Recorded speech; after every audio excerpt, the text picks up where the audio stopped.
यात्रा।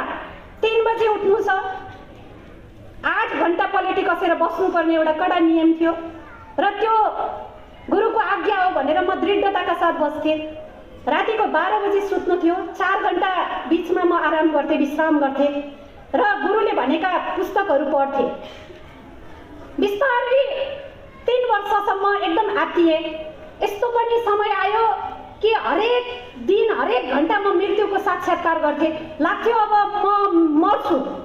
त्यस्तो खालको क्षणहरू मेरो जीवनमा आयो। मैले देखेँ, मैले भोगेँ। तत्पश्चात 3 वर्षपछि आज जुन गुराँसवन यो अगाडि उभिएको छ, 3 वर्षको गुप्तवासपछि बाहिर निस्केर हेर्दा बाहिर बज्ने जुन सङ्गीतहरू छ त्यो त यहाँ बजिरहेको रहेछ। यहाँ छ, त्यो सङ्गीत छ यहाँ। बाहिर जुन वेद गीता, जुन ज्ञानको महासागर छ नि, त्यो यहाँ छ। यो दृष्टिभित्र अर्को हेर्ने मान्छे छ, अर्को हेर्छ कसैले, त्यो साक्षी तत्त्व छ। मेरो त कहिल्यै मृत्यु हुँदैन, म त आउँछु जान्छु। एउटा नवीन सिर्जनाको नक्सा कोर्नु छ, यो संसारलाई केही दिनु छ, दिनको लागि पो आउने रहेछौँ। दिनको लागि के फरक पर्छ? आज मैले मेरो भागबाट 1 गाँस भात दिँदा चराहरू बाँच्छन् भने के फरक पर्छ?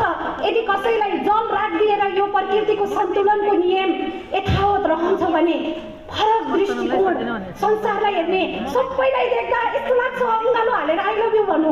वाउ, यस्तो प्रेम, यस्तो दिव्य प्रेम, हामी यस्तो यति अथाह प्रेमको सागर हामी भित्र छ। तर एक असन्तुष्टि, गजबको असन्तुष्टि किन छ?